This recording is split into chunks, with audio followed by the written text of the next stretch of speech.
I got a question. What's this trend or thing that I feel like I've been seeing, which is people that are looking at buying a franchise business with an expectation of like they have to make this crazy profit their first year, which by the way, to me, crazy profit is anything that's like a good amount of money. Like you're trying to replace Right. your salary or something in the first year. I've never really seen businesses usually do that. So, but what are you guys seeing where people come with those expectations? Has something changed in the kind of economy or the generation? Like, what is that kind of driving? I think people expect the immediate return, right? They want to go viral in the first post on social media. So I think it's where it's coming from. I always tell people that first year it's a learning curve. You've never owned a business, you've never hired people, so this is all new. You're learning something new. But to be matching the income you were making immediately, you're building something. So to have that expectation, I always take a step back and say, realistically, any profit.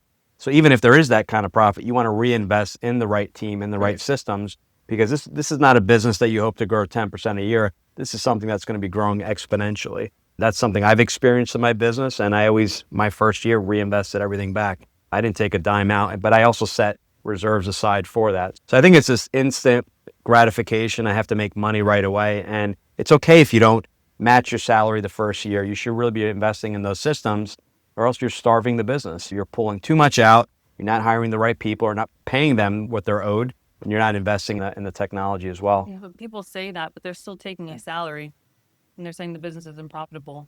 And they're pulling their salary, And and they're they're pulling and their they're salary.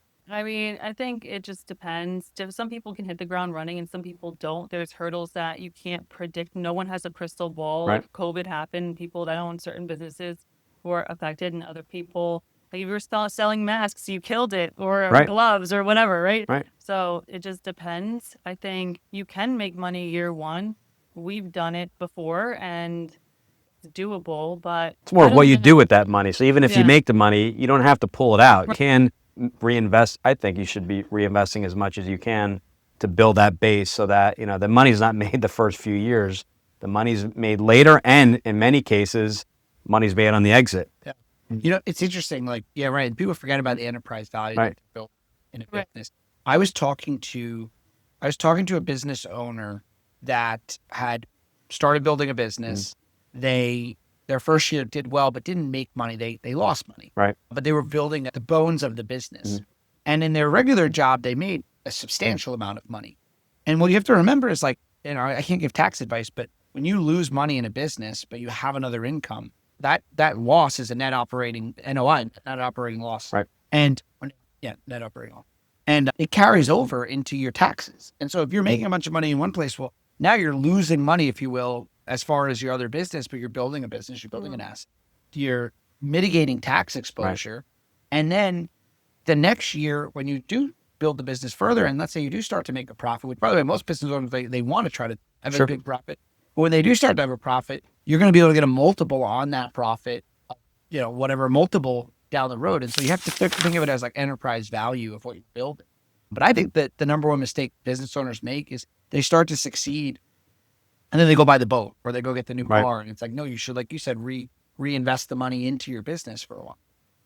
Do you ever realize that the people that want to make, like, they're like, I need to make this much money first year, they're in a worker mindset. Yeah. They don't have a business mindset. So I was having a conversation with someone. It just clicked to me when you said that I was like, oh, have you worked with a franchise consultant in the past? And he was like, yes. I was like, okay, great. Tell me a little bit about what you looked at.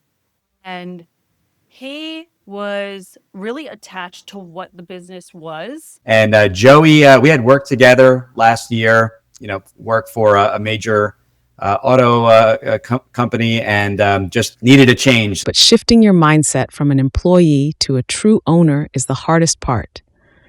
Joey Romanchuk shares his emotional journey from a corporate exec's W-2 paycheck to signing the front of the check as a business owner.